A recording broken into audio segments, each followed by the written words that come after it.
The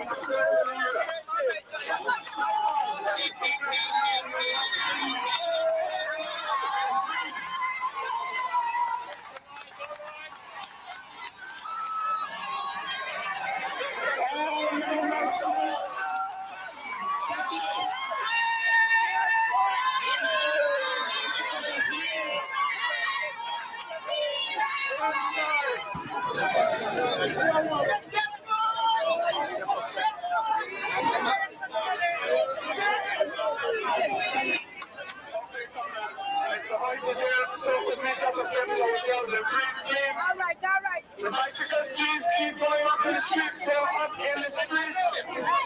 Motorbikes and bicycles go up into the garden, please.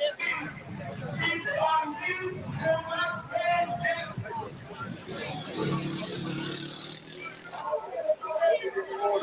people get in the road.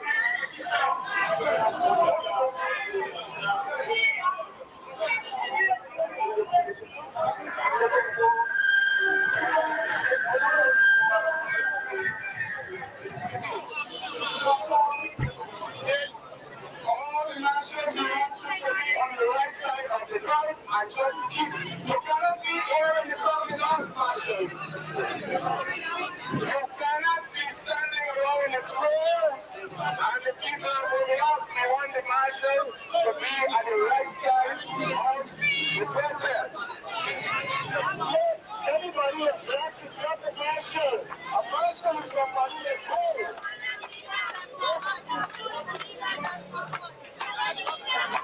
Okay, let us go for that. Let us go on. Remember, it's a certain class. Let your fellow speak. I flew. Tell them I'm moving this stuff. Don't catch this on them. Okay, come on, let's go.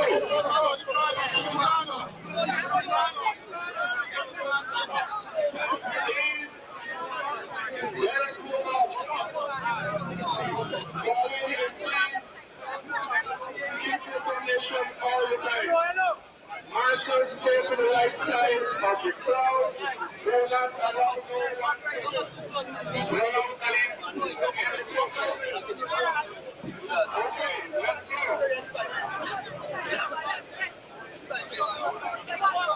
Marshals are still moving around and people are moving on. We want you to be on the right side of the crowd. People are against black and go. We don't want to be in that square. We want to be in the protesters.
I say just go right, tell them don't stop at time. What's up, what's up? We are going to move.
Ôi con ạ. Ôi, mà con nhỏ luôn. You're big, you're big. À, đúng không? Có thể. Chú kéo cái đâu mà.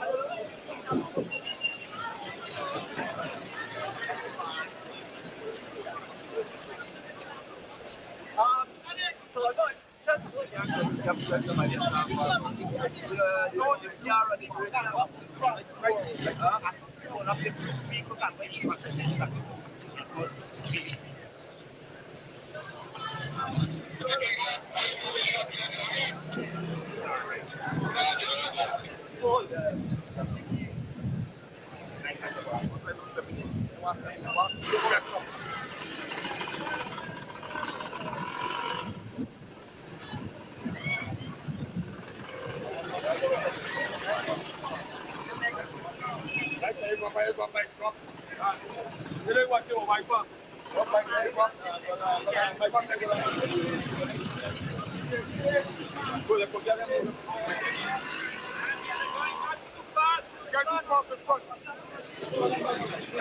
People run fast now. People run.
This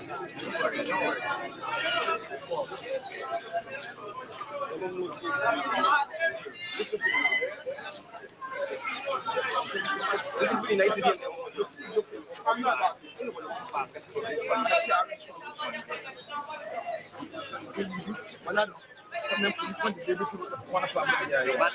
that's why the pushing the circle. You get somebody there for the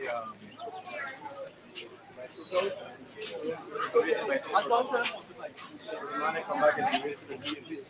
And then, well, if you see another person, send a message up for them. Hello.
Sorry, my audio. Good evening to you and welcome to Politics 101 on a Monday evening, taking you back in time, 1998, in the wake of the 1997 election, the big marches led by Desmond Hoyt, Aubrey Norton, and some of the Young Turks 10,000 people on the streets of Georgetown, 15,000 people, 20,000 people on the streets of Georgetown. The PPP had to give up 2 years of their term because, of course, the 1997 election was marred by lots of irregularities. And the PNC leadership, led by their leader, Desmond Hoyt, took the people onto the streets. And I was showing you there's some clips of that. Somebody's asking where they can find that video. I don't know if the PNC has them in their archives. This is my own personal archives. I had a friend who used to tape the marches and send them to me, and I have them still in my archives. I will put up the video because I think I do have a copy of 1 or 2 of the marches on YouTube. I think so. I'll have to check. I'll have to check on one of my YouTube pages. But I dare say, we need some of those marches. We need to put thousands of people on the streets because it is clear that the PPP, in collusion with the leadership of GCOM, intend to go to an election that is going to be rigged before it starts. And the only way we're going to stop that is to put our people in the streets. You saw there with your own eyes, people not only marching, but children coming out of schools, nurses coming out of the hospital and waving the marchers on. Those were the days. And those days have to come back because that's the only medicine that the PPP understands when they see our people in the streets. Good evening and welcome to Politics 101. And it's Monday evening. It's Monday evening and we are sounding the bell. We are sounding the bell. It cannot be business as usual anymore. It cannot be business as usual anymore. Our party, the Working People's Alliance, a small party, but we are making our voices heard and we are saying it cannot be business as usual. And we intend to meet with the leader of the opposition and to let him know what we think and how we think we have to move if GCOM continues to say no biometrics. It cannot be business as usual. I read a news story of an interview given by former Finance Minister Winston Jordan. I don't know which one of the programs he was on. Might have been Norman Brown's program. But he said the PPP gave them, meaning the coalition, the living hell when it came to sugar.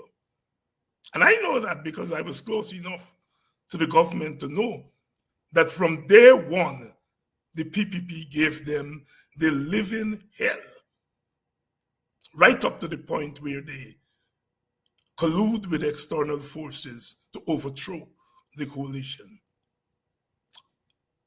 You, our supporters, you're correct in asking, why have we for 4 years not given the PPP the living hell?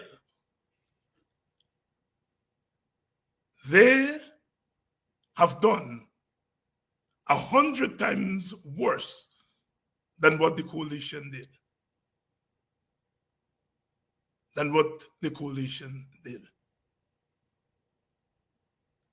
And they gave the coalition the living hell. And you all are correct in asking, why have we not given this PPP government they live in hell. They've murdered our people. They've broken down our people's homes, taken away their lands. Look at what they're doing to the teachers. The teachers came out and struck last year for 72 days. 72 days they came out. 72 days they came out. And the court ruled after the PPP government moved to deduct the salaries of striking teachers. Stop collecting union dues. The court ruled that they were out of order. Out of order. The leadership of the teachers' union backpedaled, gave in to almost everything that the government wanted, accepted a 10% raise, 8%. And even after doing that, the government did not say, okay, so we have won. We have gotten the teachers to back down. We have gotten the leaders, not the teachers, the leaders, to back down. Even after that, they're still going to court to stop collecting union dues. To stop collecting union dues. They got the teachers' leadership to back down. They got the teachers' leadership to back down. I want to say here tonight, WPA condemns in the strongest terms the government's move to appeal the court's ruling. The appeal court upheld the previous decisions. In the first instance, the initial action by the government in refusing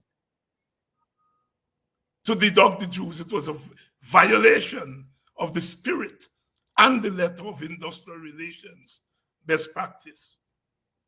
In Guyanese parlance, it was a case of blatant spite walk against the union by the government.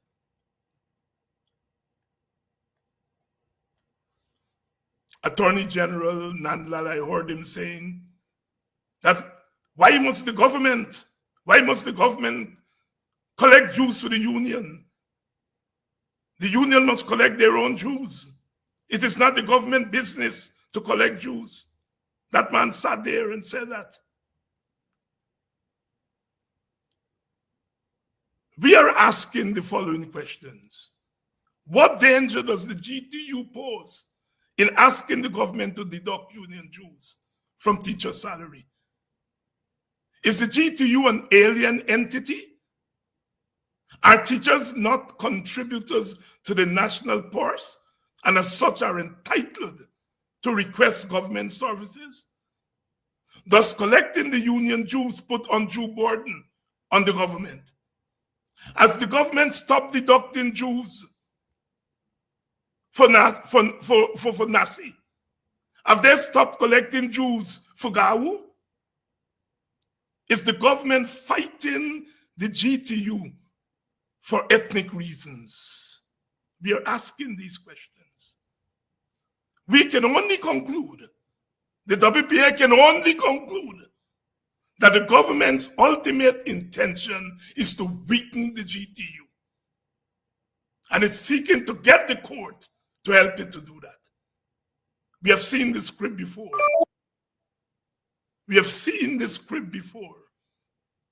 After the 1999 PSU strike, where the PSU was able to get the government to go to arbitration by doing what the teachers did, calling their workers out on strike, staying on the road. And in the end, the government was forced to go to arbitration.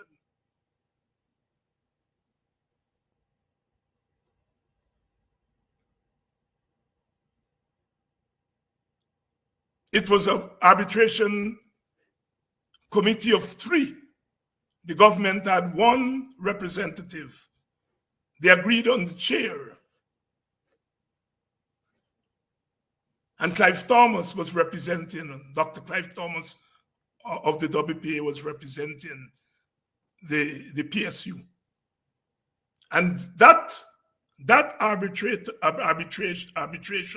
committee awarded the workers, the PSU workers, a tremendous raise. Some of it the government never paid. But they retaliated by stop collecting dues for the PSU. They've broken the PSU. Today the PSU is a shell of what it used to be. And that is what they're intended to do to the Guyana Teachers Union. They're going all the way to the CCJ because they say that our appeal court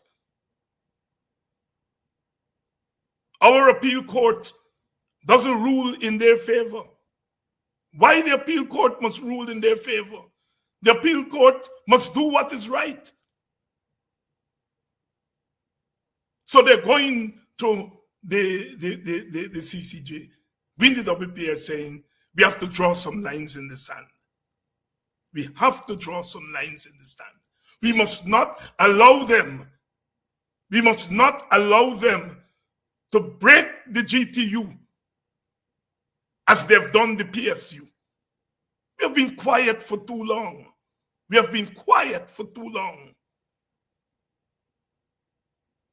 And there comes a time, Nelson Mandela says. Nelson Mandela, as he was going to prison, he said there comes a time in the life of any nation when you are left with but two choices: submit or demand. We have been submitting for too long. And they're going to break. Yes, it was the Armstrong agreement. Thank you, Marlene. Dr. Armstrong was the chair. And Clive Thomas was representing, and of course, the government had their representative. But Clive Thomas and Dr. Armstrong used their majority and awarded the public servants what they were asking for.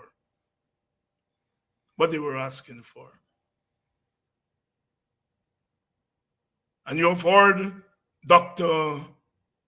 Henry Jeffrey says here that he used his authority as Minister of Education.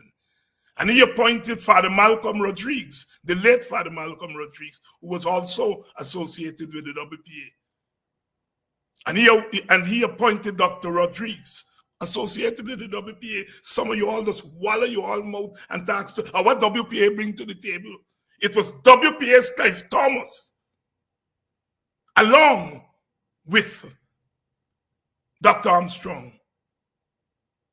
You know, the PPP feel that because we and the PNC used to fight, you know, our people will do their bidding. No, Clive Thomas joined with Dr. Armstrong and they awarded the unions.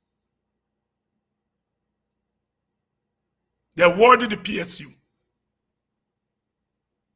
And it was no secret that back in the 70s and the 80s, in the era of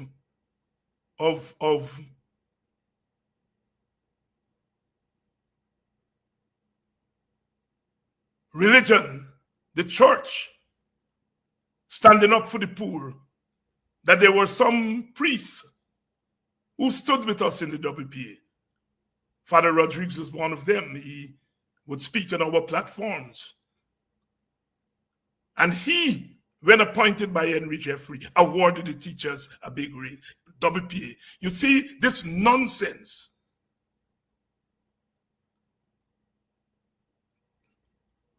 Parties like the WPA and AFC and all the others, they're small parties electorally. They're small electoral parties. They're small electoral parties, meaning that they can't muster the thousands of votes like the PPP and the PNC. They're small electoral parties. but they are equal to all other parties when it comes to their service to their country, when it comes to their ideas, when they come to standing up for the poor. Jack Dio and Irfan Ali, they're leading a big electoral party because Indians traditionally vote for them. They don't have to work for that support. It comes to them through ethnicity. They don't have to work for it. They don't have to go and convince anybody to vote for them. Indians vote for them out of ethnic loyalty. And that is what makes them big. They don't have to work for that support. So they are leaders of big parties. But when it comes to thinking, when it comes to ideas, when it comes to governing, Jack Dio and Irfan Ali and big more than me. They come from a big party, I come from a small party, electorally.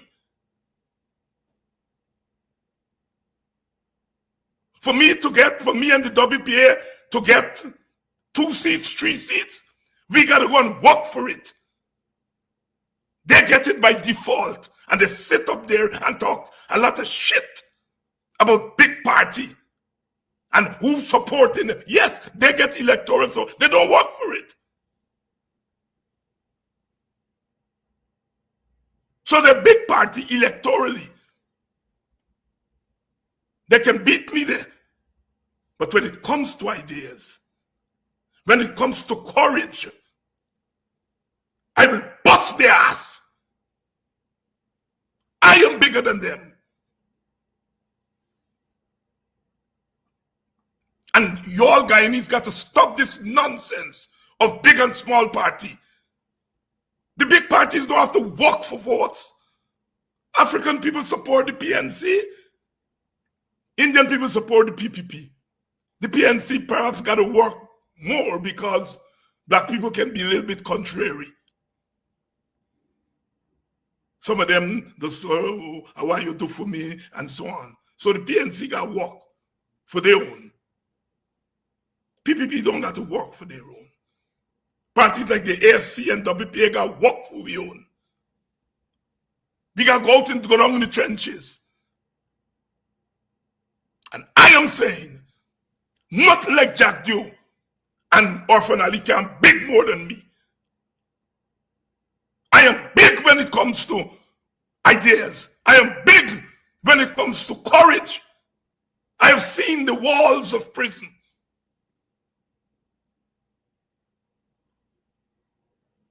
And you all have to stop this nonsense. Our 1 seat or 2 seat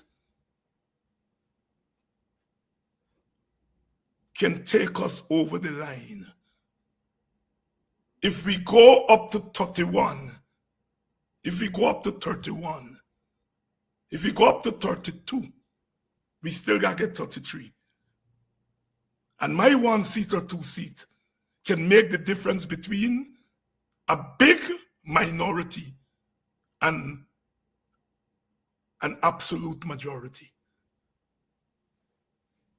We got to think. The PPP set up a lot of small parties at the last election. They set up them. The PPP give them money to set up those little parties. And some of you all go and vote for them. And they take your all vote and give it to the PPP. And the PPP pay them back. They give Nadir speaker, they give Schuman deputy speaker. And some black people went and voted for those small parties. The PPP will cost small parties, but it will set up its own small party because it knows that if it gets to 32, it needs 1 more to get to 33. But black people sometimes into nonsense, some PNC supporters. Don't think.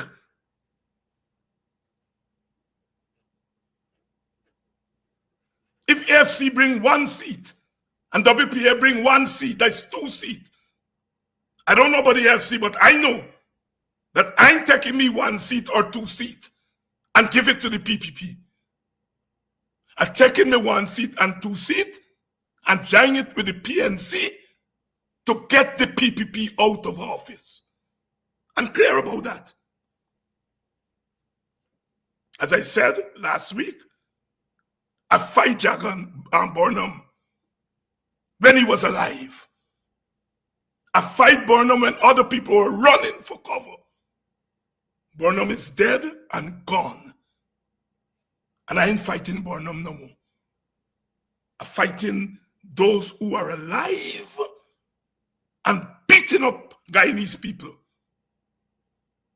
You all gonna make up your own mind, black people. I'm talking to you all tonight. I'm talking to you all tonight. Because you all just do some stupidness and say some stupidness.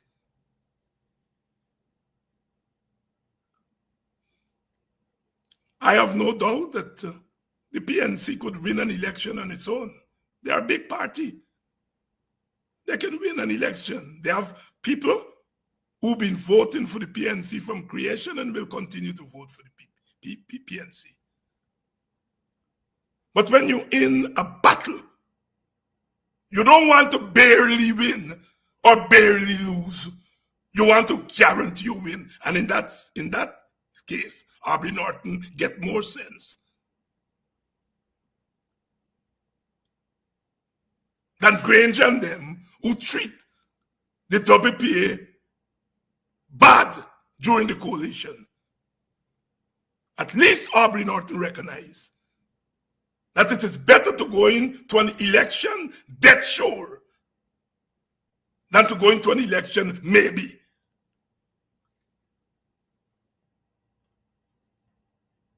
So this nonsense about what you bring, I was making the point, is Father Malcolm Rodriguez, who the PPP appointed, and he gave the teachers a raise, a big raise. It was Clive Thomas and Dr. Armstrong, WPA Clive Thomas, who gave the public service workers. You ask what we bring to the table? You all got put your own mouth right and put your own mind right. We need every damn vote.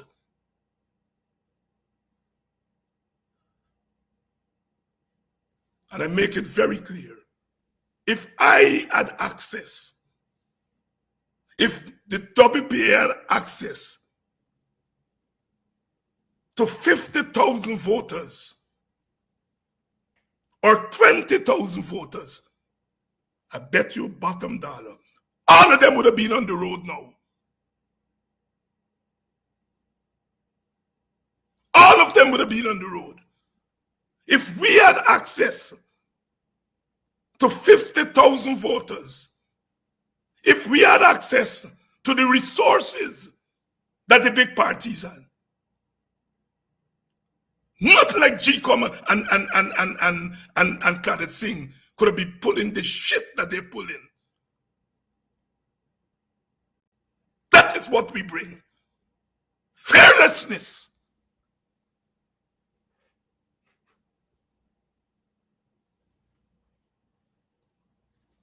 I want to make it very clear. I'm not criticizing my brother, Aubrey Norton. Aubrey got his work cut out. He got his work cut out inside his own party. And if he stumbled, and I think he has stumbled in some cases, is that he got daggers at his back. But I'm saying, even I know for me, the more you put a dagger in my back, the more I in you cock hole.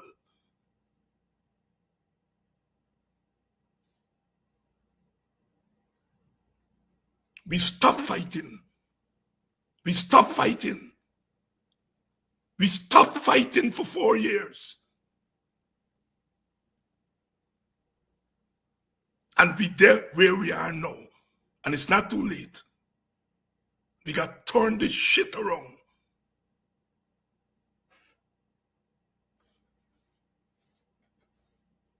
the teachers, the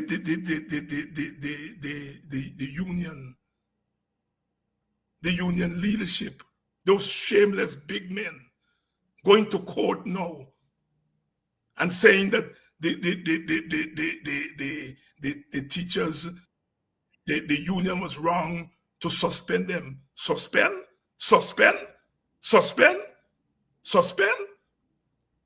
And saying that Coretta McDonald must be thrown out of the union. Coretta McDonald is a fighter. They say she make the PPP behave the way they behave. That woman get more balls than those little pieces of shit that go into the court there. Light and what the other one name. Coretta McDonald's get 100 times more balls than them. She didn't burn with balls. But she acquired the balls that are needed. And that is why the PPP fear them. And those two black men are going up in that court and saying that that black woman is a problem. I am talking it black. I'm talking it black because I'm not afraid to say black. Because I know that no matter what I say, what I do, Indians not voting for me. I know that when the government change after the next elections, Indians gonna come to me. David, look, you have to talk out with what the coalition do. I know Indian not voting for me, not because they hate me. I do not believe Indian people are filled with hate. But Indian people have taken a realistic position. I rather live with the Indian devil than go to the black devil. I don't agree with them, but they have taken that position. Why the hell black people can't take the same position and say, I rather live with the black devil than to live under an Indian devil? Why black people can't do that? All kind of fault we find in with Aubrey Norton. All kind of fault. All kind of fault. That brother's biggest sin is that he black like me and poor like me. For people like Aubrey Norton and myself, the only reason they haven't kicked our ass down in the gutter is because we get little education. And they cannot deny us that. But they have absolutely no respect for people like us. So I'm not fooling myself. I'm not fooling myself.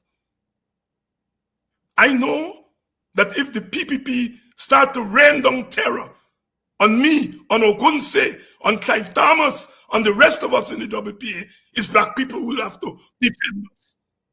And so anybody who tell me, David, you have with this race thing, Indian people will say, David, we're sorry, what am I do? But we can't do nothing. We will have to depend on black people to defend us. And there are Indian people who are supporting the coalition, and I always say to you all got to protect those people. Because they're seeing the living hell. And we got to protect them. I want to be clear here tonight because I detect some of the nonsense that is coming back into us. We sometimes chat too much for our thing. But look, am I happy with what Nigel Hughes and the AFC are doing in terms of stalling? I have every confidence that they're going to come with the coalition. I understand what they're doing. They've taken the position that given what they went through during the coalition, they got to ensure that they're not going through it again. I feel the same way. I ensuring that what we went through at the hands of Granger and Amnali and them, that we wouldn't go through it again. But we recognize that every time we come together, we give you all strength. And in that sense, I disagree with Nigel dragging his foot and so on. But again, Nigel got to deal with E-Party. Nigel got to deal with E-Party, and he got to deal with them middle-class people who don't have respect. Some of them don't have respect for poor black people, middle-class black people. And Nigel got to deal with them because that is E-class. He got to deal with the party. Some of who would rather go and team up with the PPP than to team up with the PNC because they're fighting Burnham still in the grave. So I understand Nigel's position. But I hear some of you are cussing me. No, don't cuss him. We need him.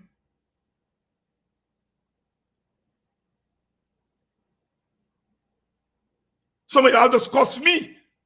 But I come from boxing line top, I can take cussing. Because I don't cuss back.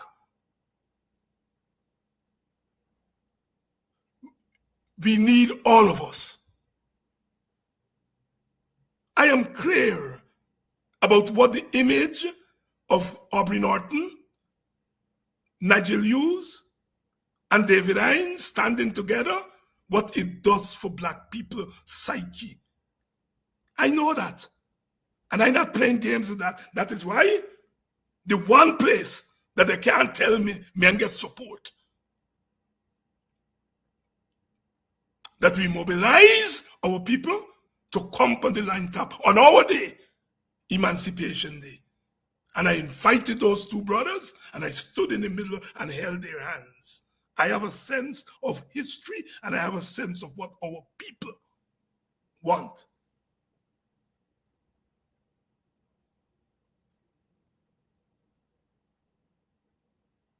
Don't cuss Nigel. Vex with it.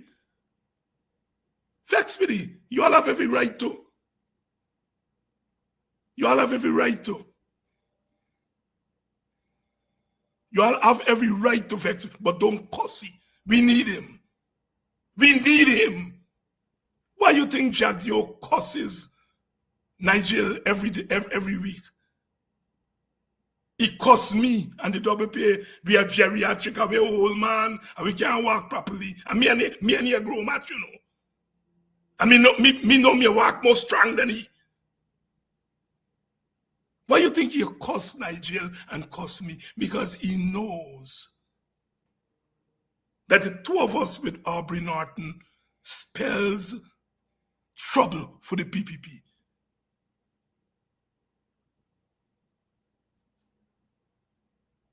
You all black people gotta move smarter. You all gotta move smarter. You all gotta move smarter.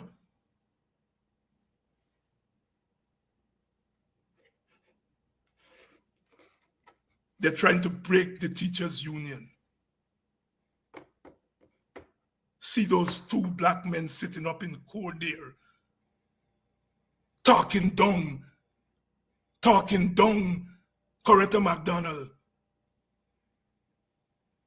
They can put their foot in his slippers, much more his shoes. A set of spineless black men.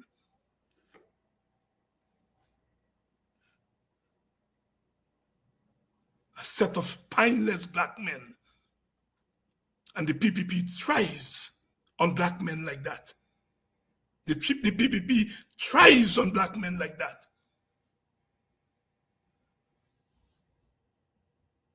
They can't come to me.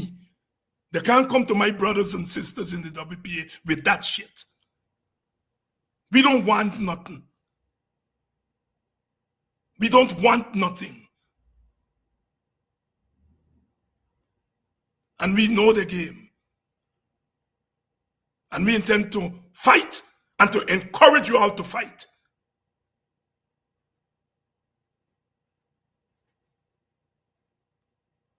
I'm sorry. I hear all kinds of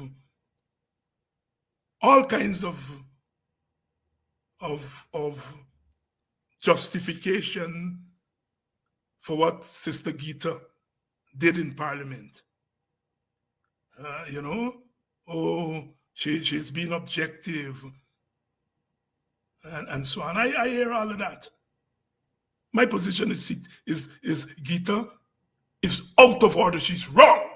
You do not, in the height of a battle where people are getting their ass busting, you go there and bigging up their oppressor. I'm sorry. Gita is somebody that I like personally. I've had a good relation. I don't know her very well, but the little that I've interacted with her, she's a wonderful individual. She's a wonderful human being. But she's wrong. I don't care what justification. You do not, in a war, praise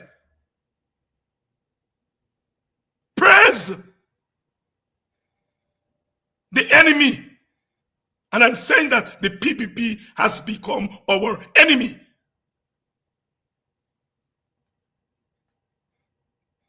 I don't believe in political enemies. I tell people, I fight the PNC fight me. And some stupid people say, the PNC, they jail you, or you can sit down with them. I can sit down with them because I'm comfortable in my skin.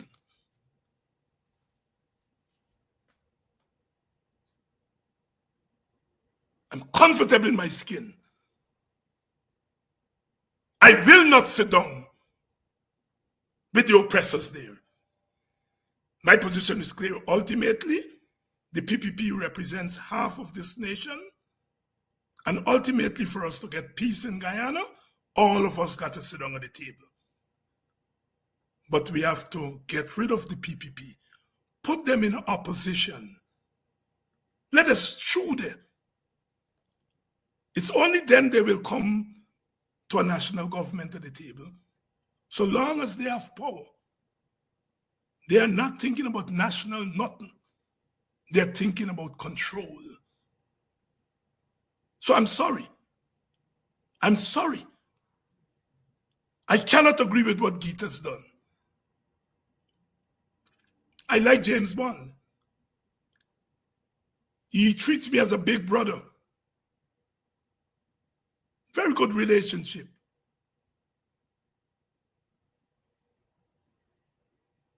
But I can't agree with what James has done. As I said, there can be 1,000 more James Bonds. It wouldn't break the black community, and it shouldn't. But optics matter. Optics matter. And I'm not in James' head. I'm not in James' position. People say, well, he would have get locked up and he joined them so that he wouldn't get locked up. Either is his business. I'm not into that. He got to figure that out. All I'm concerned about is that when you, an African, with name recognition, move in that way, you're weakening your own group.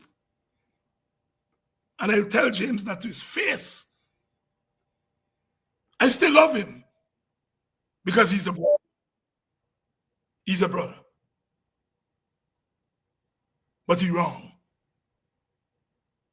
I know the PPP and them are angry with me when I called Gita a slave catcher. You do not. The government is trying to kill Takuma Ogunse. And you, instead of expressing solidarity with a brother who's on your team, you are condemning that brother? No. I love you, Gita, but you are not going to do that once I'm around. I will use my voice and use my head to push you back in your place. And that's what I did. That's what I did when I called her a slave catcher.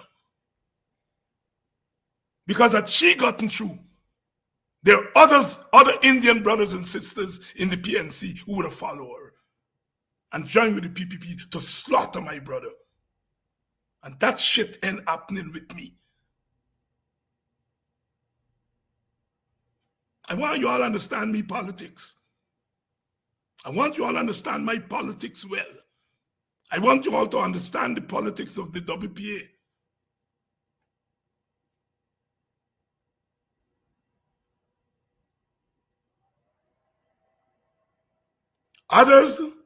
Some others are in solidarity with the black masses, but they wouldn't come out and take off the shot and bear the chest for you. They're in solidarity. Some of the black middle class, they're in solidarity.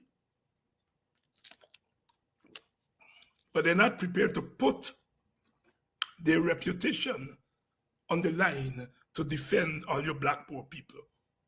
I am prepared to do that. And I don't give a damn. If you knock black people, you knock me. Especially poor black people. And you all got to get in the habit of rewarding people who stand with you all. That is the shit. If people are standing with you all, what you all got to do, strengthen them. So they can stand more. If people like Vincent Alexander and the Ipadaji people and David Hines and Takuma Ogunsi and the WPA people and some people in the PNC leadership, some, had it not been for us, all you would have been back physically on the plantation.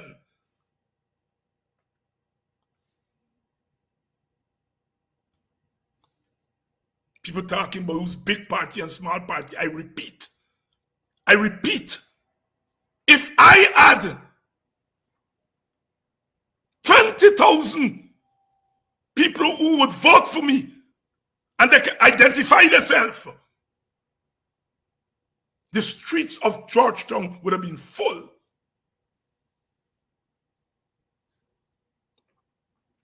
I'd rather take that chance. There may be 20,000 people who may vote for me. I don't know them. I know the couple hundred of y'all who have expressed your support and support for the WPA. And Jadyo and the PPP always say, how many members you all get? I in a war. I'm not exposing my troops. I'm not exposing my troops. There are people, some of you all here in this audience, some poor people there in Guyana who I know are our supporters because they've expressed that to us. But we're in a war. And in a war, you don't expose your troops to be slaughtered. So they can cuss me and say, are we not get members and so on? We know what we get. But I'm saying, if I had 10,000, if I had 20,000, they would have been shaking in their boots all night now.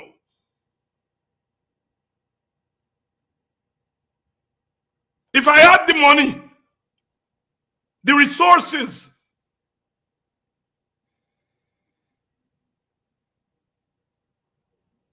because you can't do this work. You can't fight. You can't fight without your fighting tools. If I had the resources, the PPP would have had to meet me at the crossroads.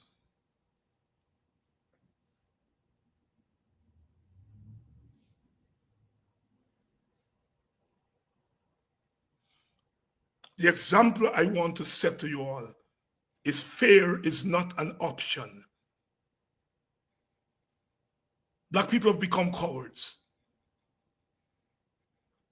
Some objectively so, because when you look and you don't see your representatives manning up, you're saying to yourself, boy, if they're frightened, what about me? The joint opposition has to man up now. Man up like that sister.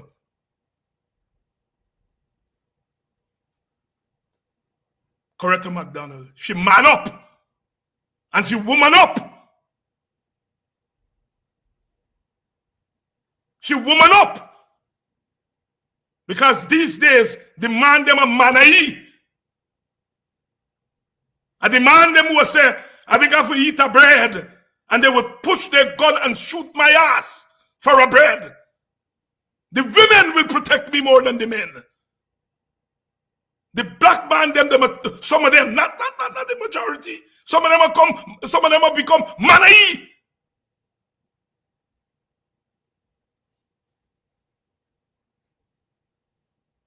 Look at Mark Light and the other one. Them the man, they get balls. They get something else, but it's not balls. Shameful, shameless. As my auntie would say, all of them must back the face. Shouldn't show the face in our community.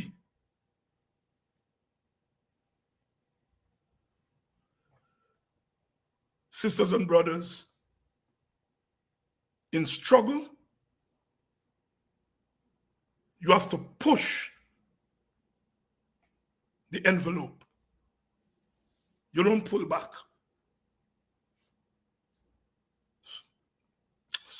Nelson Mandela said, there comes a time in the life of any nation where you're left with but two choices, submit or demand. The time came to South Africa in 1963 when he was going to jail. He says, I am not submitting anymore. I'm demanding. And the time has come to Guyana again and again, where we have to demand.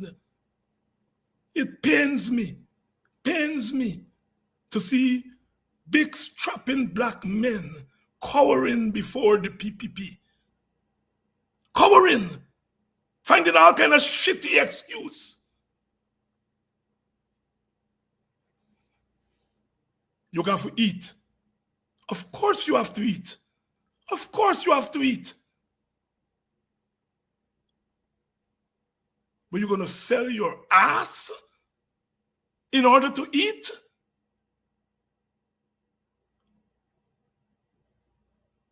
As old people say, you give away your ass and you shit through your ribs.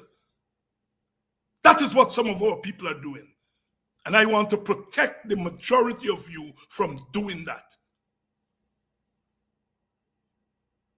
When you sell your ass, you have to shit through your ribs. What that means, what the wisdom of that, is that you've ceased to be a human. Because human ain't supposed to shit through their ribs. You shit through your ass. And when you sell your ass for a piece of bread, you stop being a human being. That's the wisdom of that saying.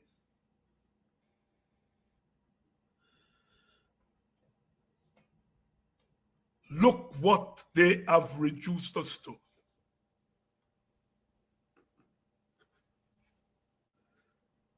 They like to say, oh, they're going to lock you up.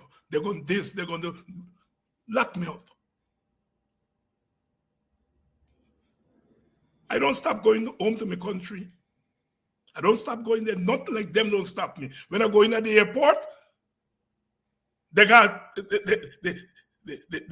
tell the bosses that I'm there And then the bosses give the immigration people the permission.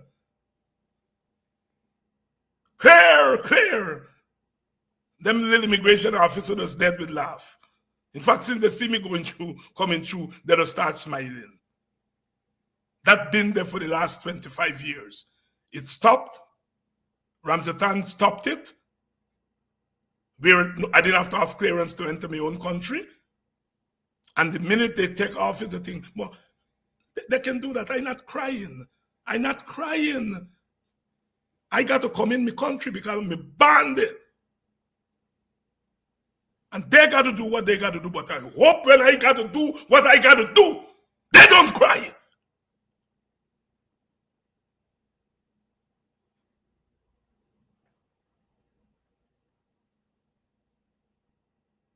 They don't cry.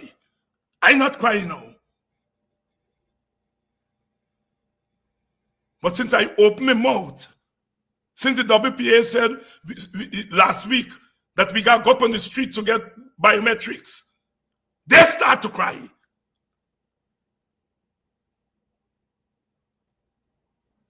Damn cowards hiding behind the guns of the state.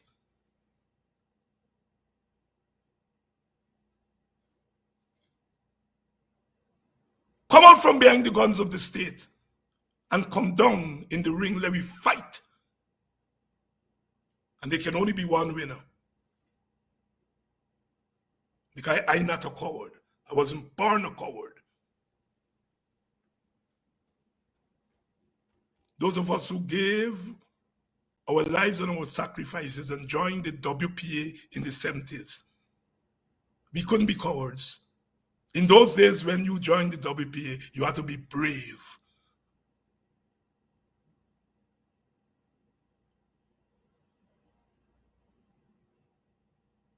But they're damn cowards.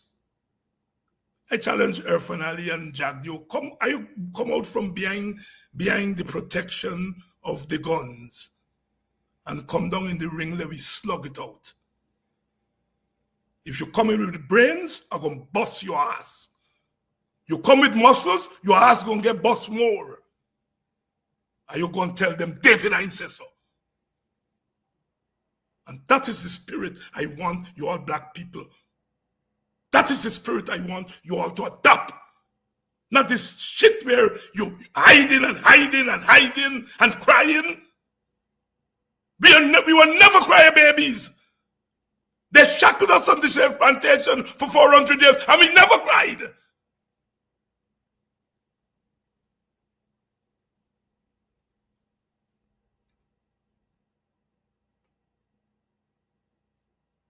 Unless it look as though I just attacking people from other party, some of my supporters, some of WPA supporters, into the shit too. I can tell you that. I'm not saying it's not plenty, but some of them into the shit. If I follow some of them, I wouldn't use the word black. I wouldn't use the word African. So it's not just some of PNC people, some AFC people, and some of the black middle class, some of my own supporters, some of our own supporters.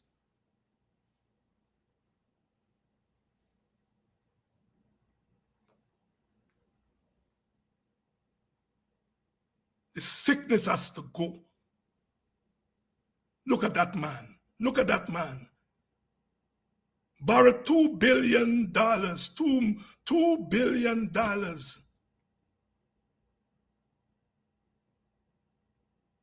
For gas to energy project. You do feasibility study, Bharat? Yes, Exim Bank. Exim Bank do feasibility study. When them people write, mostly women, there are a couple of men in the group, they write Exim Bank. Exim Bank say we search high and low. And we didn't do a feasibility study, and the Guyana government didn't give we one. You are spending $2 billion that don't belong to you without a feasibility study. You're dealing with a gas pipeline. If that shit busts, you kill your own people. Financial criminality, environmental criminality, and some of the middle class treating those people as if they're normal rulers. They're not normal rulers. All those people intention is they already calculate all the 30 billion barrel oil and how much money, and all their intention is to use government to pack the money in there, and as you always say, friends, family, and favorite. And if they got to kill your mother and your granny to get it, they're prepared to do that.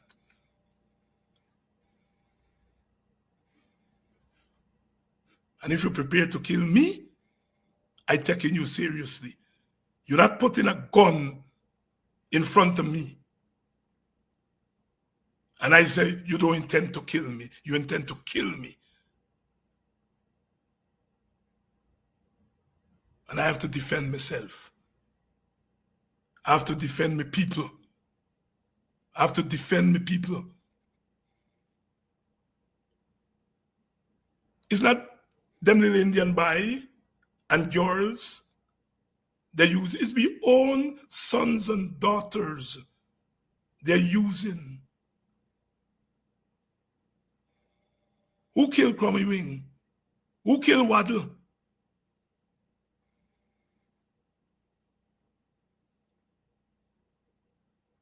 Look what they're doing to them little girls that work in a Chronicle. And not Natal, Kwame, writing them question and give them little girls to come to AFC press conference, to come to WPA press conference, to come to PNC press to make trouble. That's what they're doing, using our daughters, nice, beautiful little girls, using them to come and harass the daddy.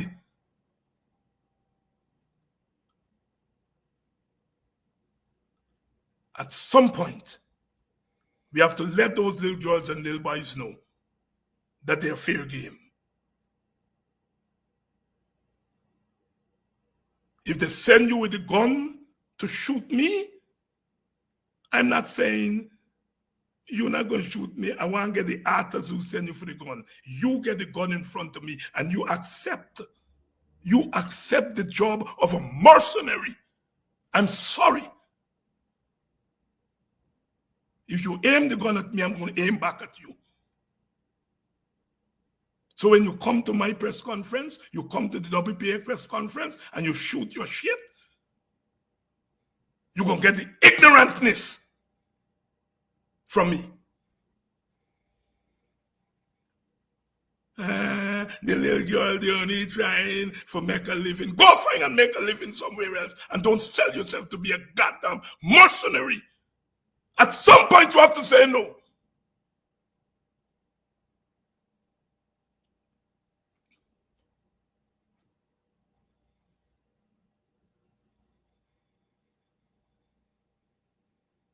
If my daughter allow a piece of shit like Kwame for send she, for take she eyes pass, she daddy and she grandfather and them, I disown her.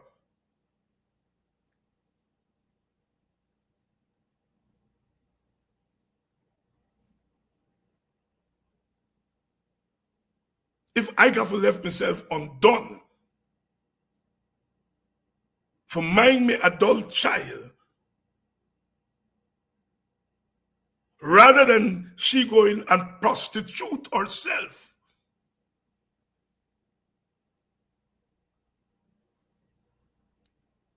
I will do it. And some of us have to take that stand. The parents of those little girls have to tell them, no, man, no, you can't do that. Tell them no.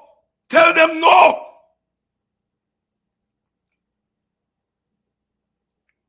have some serious choices to make. We got some serious choices to make. I know they're listening me, and I know they're searching for all kind of little thing for say they go charge me. Charge.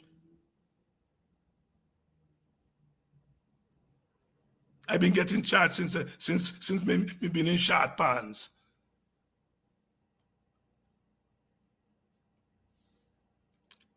My sisters and brothers, each of you has to become a soldier. Each of you has to become a soldier. Good evening, Moko. Good evening, Moko. Moko is a living example of how they move to destroy a community.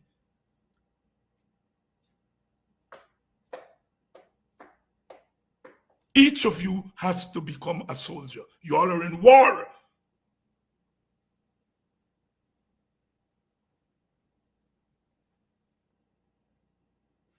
You don't have to go out there and beat up people and kill up people. Soldiers are fighters. Soldiers are fighters. And when war is declared on you, you have to defend yourself.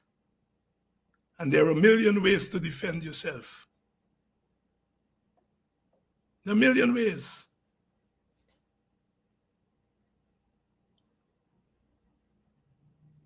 But I'm saying to you all,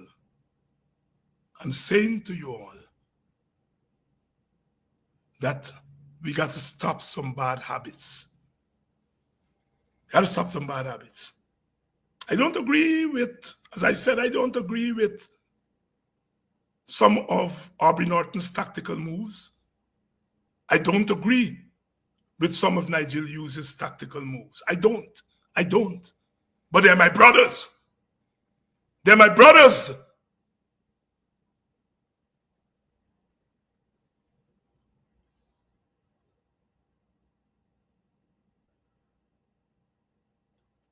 And I'm not dashing them away. And I'm not putting them to fight one another.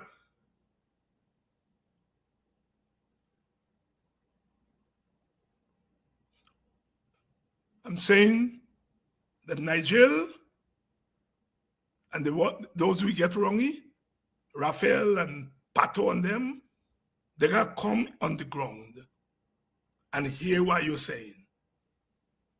And if they love you all, they will act. They will take into consideration what you're all saying. I know what you're saying. Are you just saying that you all want when you all wake up in the morning, you all see the three men that putting themselves forward as your leader. You all want to see them holding hand. That's all that you all are asking. And if I intend to wait till June before I signal that our first line of action is a coalition, after I listen to your all cries, I would have cut back the June to January. When people's lives, and I want you all tell Nigel, when people's lives are on the line, you do not set artificial deadlines. I hear them, we're going to decide on coalition 31st of March. They will kill your brothers and sisters. And do you love them? Do you want them to be alive before July 31st? They will slaughter your African brethren before the 31st. That's my politics.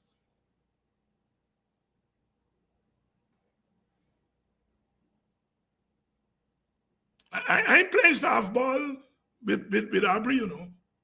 Aubrey's my friend outside of politics.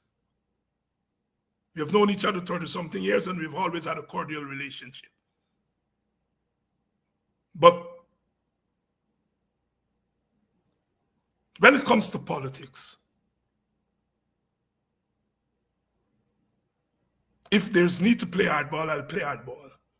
But there's sometimes you have to make a choice between your personal desire or your party desire and the desire of Ayo. You all were crying. Let me be frank, yeah? At the end of the day, Nigel bread is well buttered. At the end of the day, Aubrey bread is well buttered. At the end of the day, David Hines' bread is well buttered. That's a fact. Let me be straight up with that. But how many of our brothers and sisters can say the same thing? And so we can't make decisions based on our butter. And as politicians, we sometimes do that shit. You all know, I love Nigeria. Nigeria has given yeoman service to this country, has given yeoman service to the struggle. I know that if there's one liar, if they hold me at 4 o'clock in the morning, 3 o'clock in the morning, and I call he coming. Don't cussy. Don't cussy.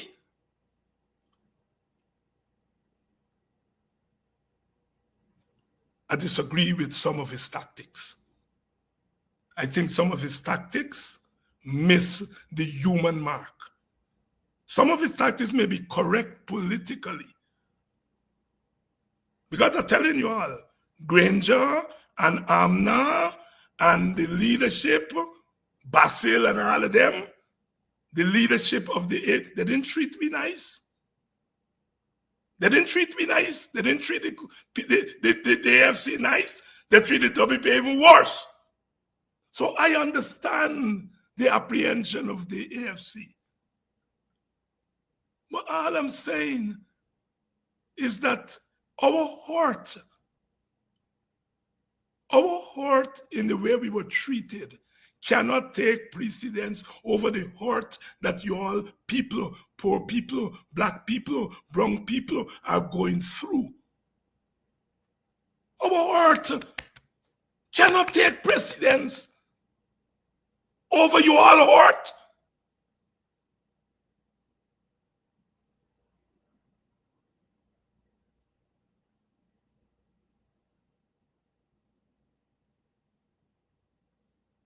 Granger and them knocked me off from Ministry of Social Cohesion. They knocked me off from Chronicle. But I still had my teaching job to go back to and live. When they knock you off from one job, what you all going to? So my hurt at the way the PNC leadership of that time behave towards people like me cannot take precedence over the hurt that you all are going through. Me, Nigel, and Aubrey don't have to live on $100,000 a month. We don't.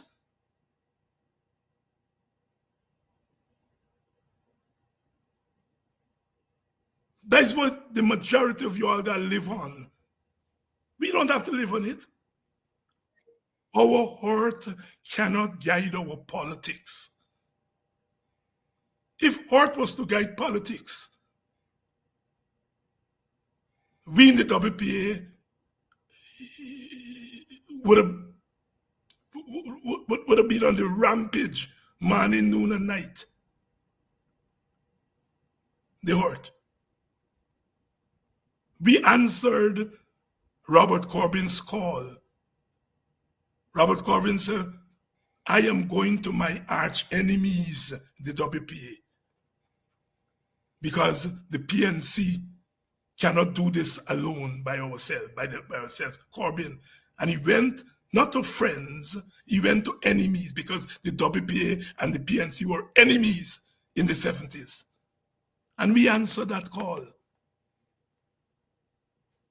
And we formed the APNU. We give the APNU a name. We spent hours putting it together. And people who were not in favor of the APNU, when the APNU came to power and they assumed the leadership of the government, they cut with foot and with throat. Yes, AFC, I know it because they cut. They may have cut you all foot, but they cut the WPA throat. So we know what it is. But do not use that to punish your own people. So many people call me David, oh God, you can't talk to Nigel, oh Jesus, talk to you, no man. People call me in tears, whether people in New York, in Guyana. Nigel can't not know that. Can't not know that. That is action. He doesn't bring 200,000 votes, but he brings stature. He brings confidence. When you in battle and you see that tall, strapping, bright black man turn up, you feel protected. Nigel can't not know that.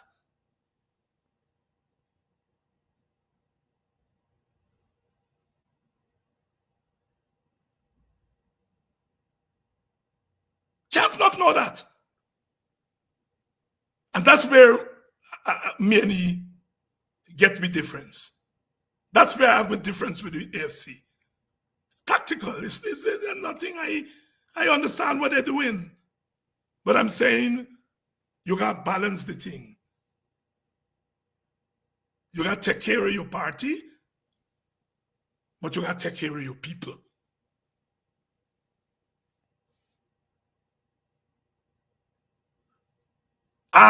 Andrea, you're bright like a 40,000 bulb.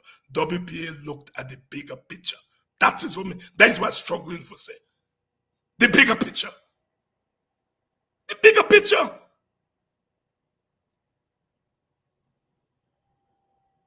The bigger picture. I know my role. It may be wrong. I know a part of black people like bravery and they like when you stand up. Be also like when you're stately, as my sister Valderine said, handsome and bright and articulate. Be like that too. Be like that too. We are the only people who just mix 15-year-old rum with what a little picnic drink now with Red Bull. We are the only people because we understand. We understand what it is to operate at different levels at the same time. And Nigel must understand what he represents. And he must not be ashamed. And if you know, I hear him saying the polls and if the polls show me that I only get one vote, I'm still in the race. I'm still in the battle. I'm not going to say, oh, the polls show me get one vote or me get one seat. So I got to think, no. Man shall not live by bread alone. Nigel must know what he represents.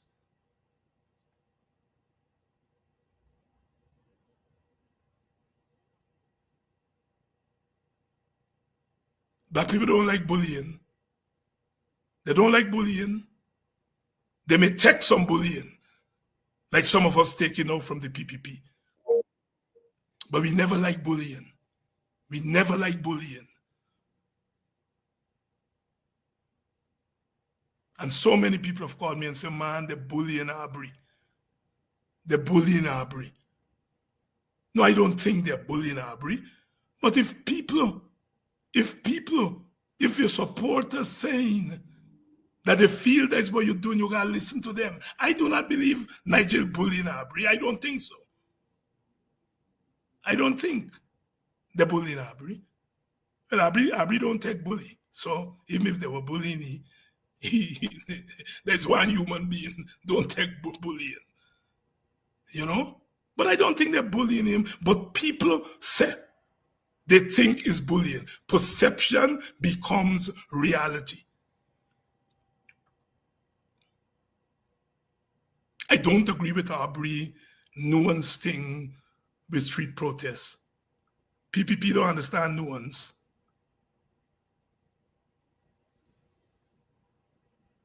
They poke you in the eye, kick them in their balls. They poke you in your eye, kick them in their balls.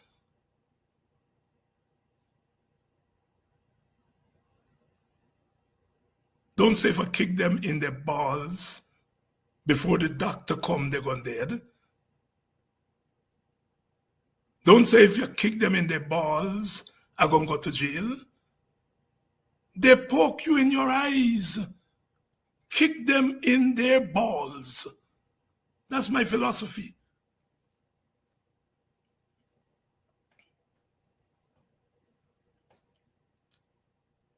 That's my philosophy. I hear Arbery about setting me up and they're waiting around the corner. They're waiting around the corner for we and they're setting trap for we. Well, if you're looking, if you stand up at the roadhead and you're looking for me walking, coming, me go crawl. And when we get to the roadhead, your ass would know me dead. Yes, I know they're waiting for we on the road. I know they're waiting for you, but I agree with Arbery on that. But that don't mean I'm surrendering the road to you. I remember when we were on the street of the WPA in the 70s, we were up on the border mall, and the police and the thugs, they come. And that man, UC Quayano, say, everybody sit down. I will sit down. Them by with a gun, freeze. Because they come expecting us standing up. Quayano says, sit down. Freeze! You can't make those thugs in the PPP get more sense than you. I must have told the story here. I was in Maryland for the holidays. You all come in, I was at a function. She looked wrong. And like she recognized me, she whispered to them people, they say, yes, is David Hines now? She inch, and then she start going. You know, a woman just go on. And she said, I want to tell you something, Dr. Hines. I want to tell you something. You and Nigel and Arbery, 50 times more bright than them, chop them, the air finale and them. But just look as though they're more bright than you all. Me knee buckle. Me knee buckle because she was talking the truth. We have ceded too much ground to these people. Yes, we don't have the soldiers and the police and the guns. We don't have that. But we have something more powerful. We got 200,000 people who signed their name and said, we want you all to be our representatives. We got that. There's an army. There's an army. There's an army.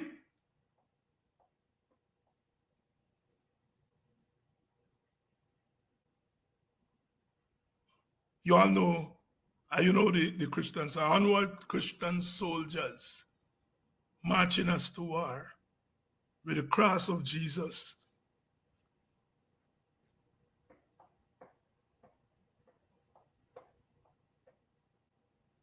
They got soldiers and police just throw their gun over to protesters.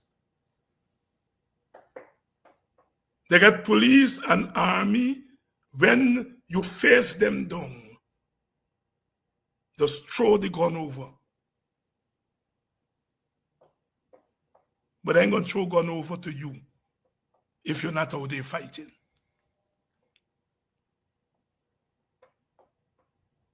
In the military, they say stand down. So many young policemen and women meet me all the time. I know. Some of them gonna say, I'm gonna shoot you because it's my job. But the majority of them wouldn't shoot me. The majority of them wouldn't shoot me.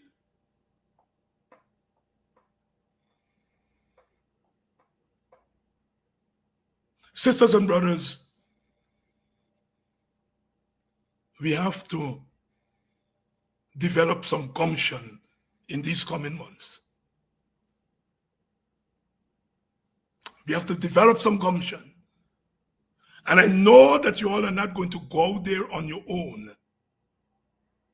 You all are depending on us to mobilize you all. But if you all show gumption, then the leaders will have to take notice. And then they themselves will have to show gumption.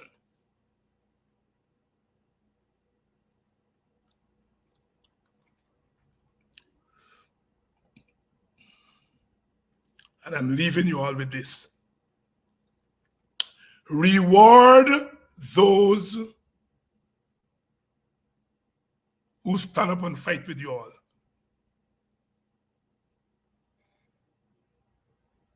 Don't be stupid. I hear some of y'all say, oh God, she look nice, she just dress nice, she gonna make a good president. Oh God, he's a nice middle class boy, he gonna make a good president. Oh, he get plenty money, he just come and share out money to black people, he gonna make a good president. We gotta get our priorities right. We got to get our priorities right. We got to get our priorities right. We got to get our priorities right.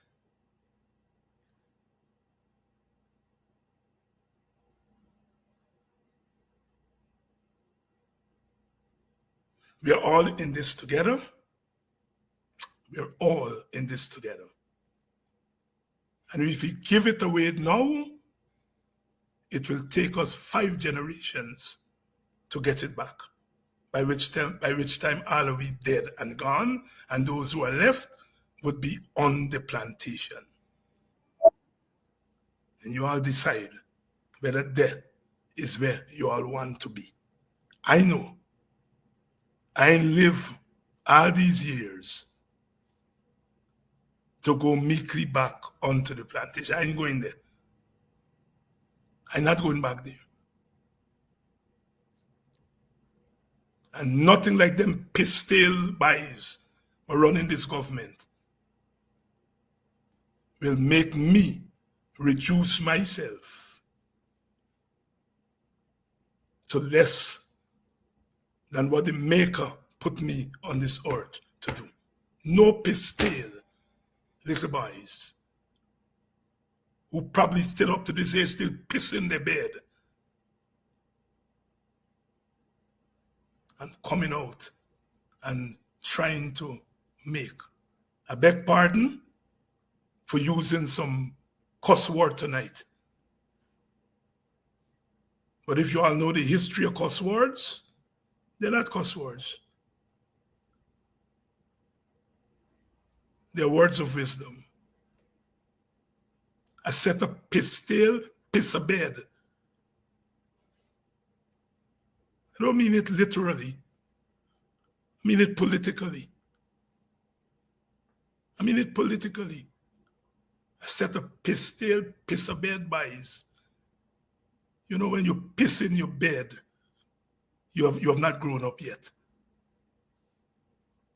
And then I make. I watch them little girl in my village. Oh, Mr. President, welcome to our village. We want chicken. We want thing for teachers. Oh, Jesus, they've reduced us to beggars. I didn't mind their turning up. But I wanted them to go there and say, even if they call him Mr. President, if he had sense, he gonna know when they call him Mr. President, a false name they call him. Even if they say Mr. President, but to tell him that you are presiding over crushing our people. And we come here to demand what belongs to us, not to beg. I almost cry watching it. But when I finished crying, I said, David Hines, take some responsibility. Because if we had toughened those people like Okwayan and Walter Rodney and Rupert Rupnarayan and I and them, they toughen me. If I had toughened those girls, they wouldn't have got there and make themselves look small. I take responsibility. At some point we said, well, let me go with the tide, there's a new generation. And we didn't toughen them enough. But it's never too late. It's never too late. And we are doing it. We are doing it. I'll be back tomorrow night. Because this tone that I set here tonight is my tone from the era on. I make excuse for 4 years. I try to defend nonsense for 4 years. Not doing it anymore. Back to back, belly to belly. I don't give one damn. I out at the plantation and I ain't going back. Good night. Salute. Soldiers, put on your battle gear.